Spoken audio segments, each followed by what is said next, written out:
Are you ready to navigate the complexities of the corporate world with clarity? In this episode, we reveal how the Stacey Matrix helps make smart decisions in complex business situations. See how this innovative approach shapes the business world, from clear instructions to being flexible when needed. Welcome, Stefan. Thank you very much for your time. So our topic today is the Stacey Matrix. So for starters, what is the Stacey Matrix? Yeah, first, thank you for being here and discussing this very, very interesting topic. The Stacey Matrix has its name from an American sociologist, Stacey. And I do not really know if he's aware and what he thinks about its usage today, because the first version of it in the 1990s, and he called it himself not Matrix or something like that, followed the idea that you choose two different dimensions to analyze managerial behavior. And the dimensions were, on the one hand, in how far are managers certain about a specific solution for a problem. That was the one dimension, and the other dimension was in how far they agree upon each other in this solution.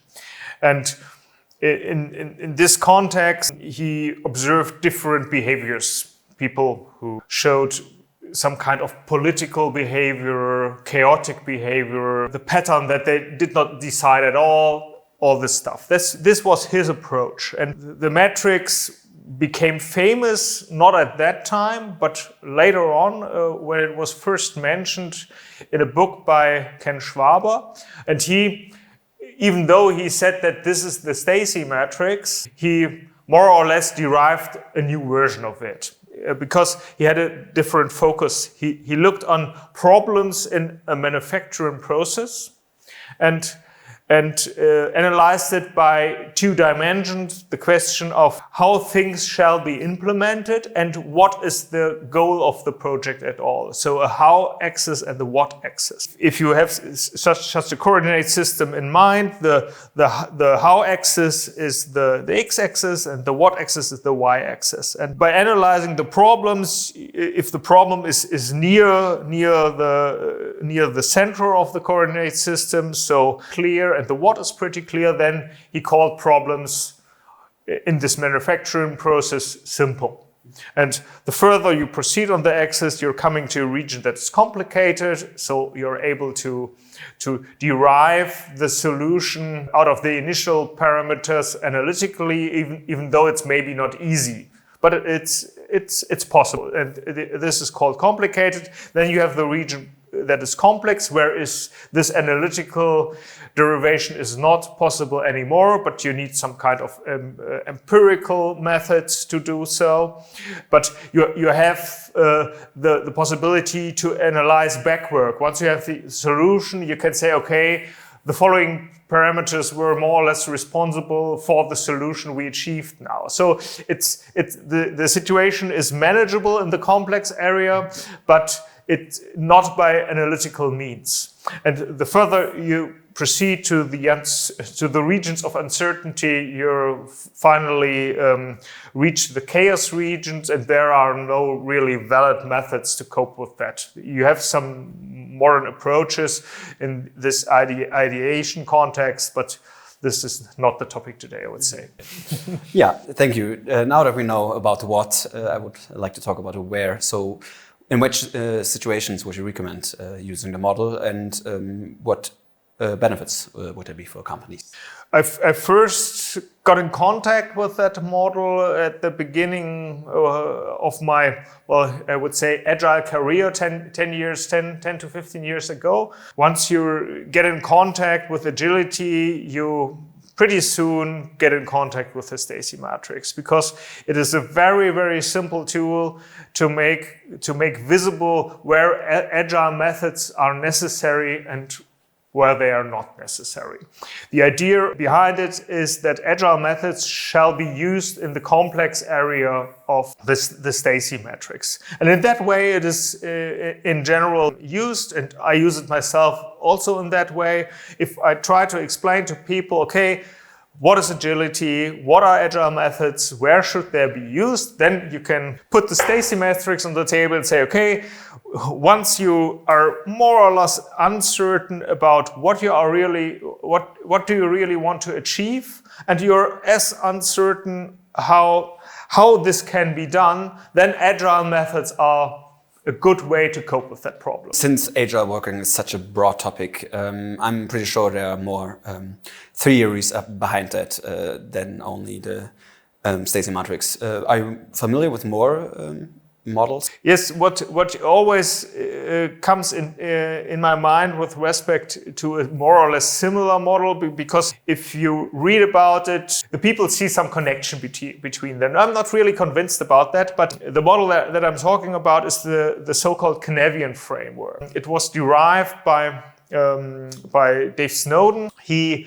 had the idea of, that are more or less his own words, of setting up a sense-making framework of decision-making that leads to a point where people that have the same data have some kind of help to come to the same decisions and to use this more or less same methodologies to solve the problem. In his analysis of the problems and the systems in which these problems arise, and he has a more systemic view on it, he also uses this terminology of simple, he calls it orders, but that's more or less the same, complicated, complex, and chaotic. This is the great parallel, the same terminology. He allows more ambiguity in his model because he says that every system has more or less all of these 4 characteristics in it. It has simple characteristics, complex, complicated, and so on. The Stacey Matrix, looking on the single problem, is more clear with respect to that. And I'm not really convinced that they're speaking about the same issues, these two models. So I would like to focus in general on the Stacey Matrix because it helps with the strong focus on the problem. The Canadian framework makes obvious that we in general do not have to cope with just a single problem, but with more complex systems. Now that we got a peek on what the Stacey Matrix can do, I would like to talk about what it can't do.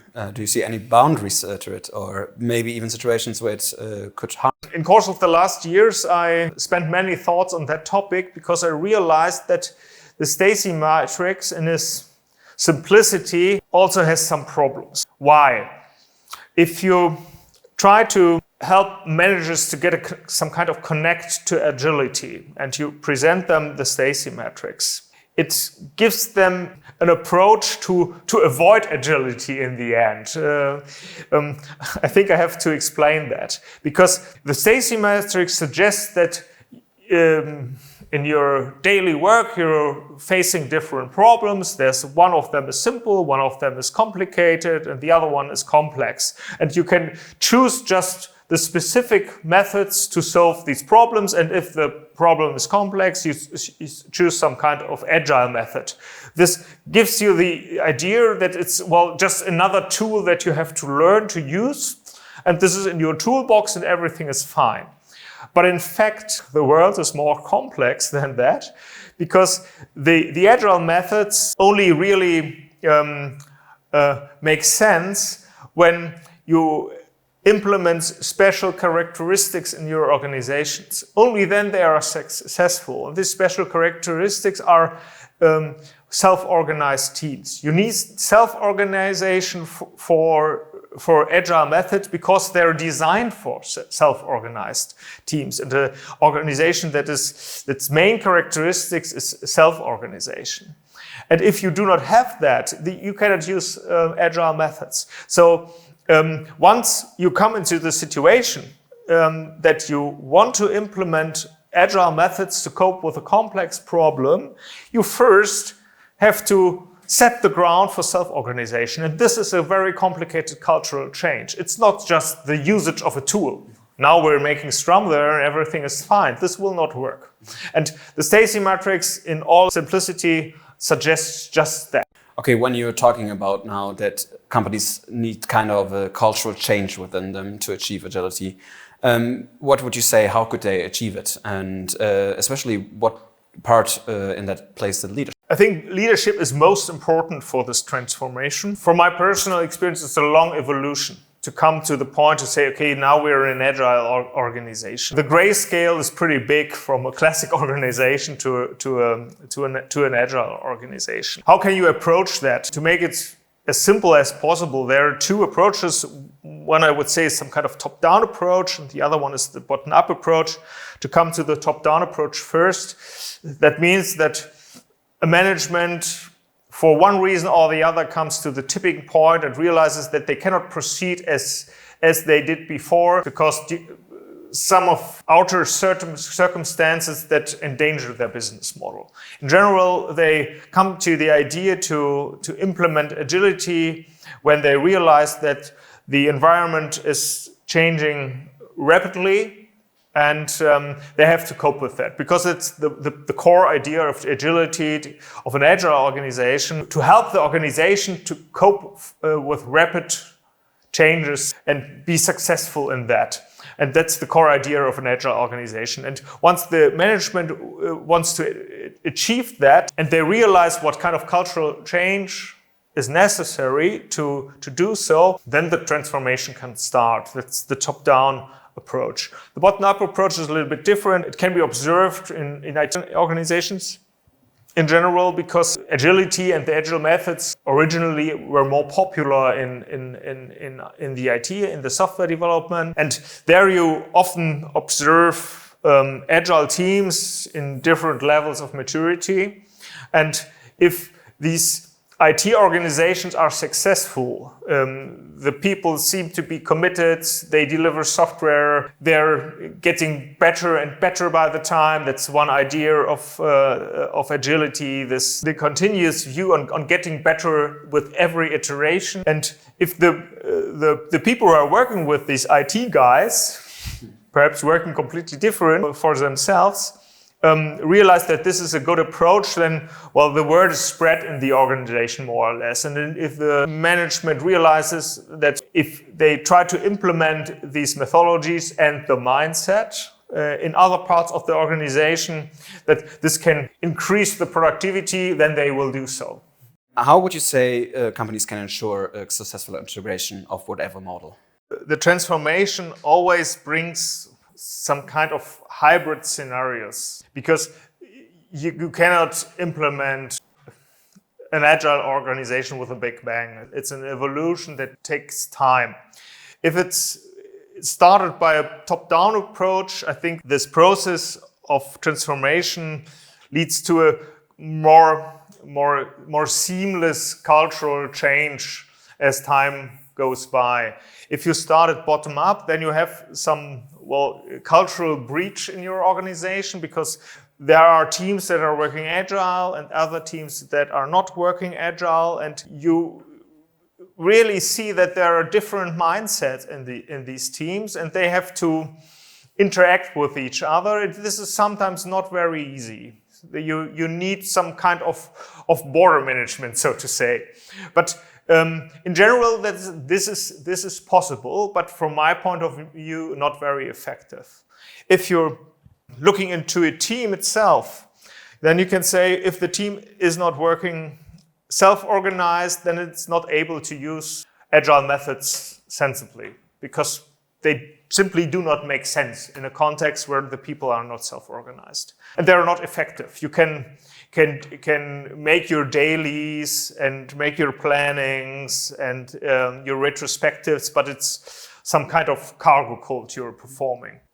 If the team is agile, so you're reduced to the classic methodologies for process management, project management, whatever.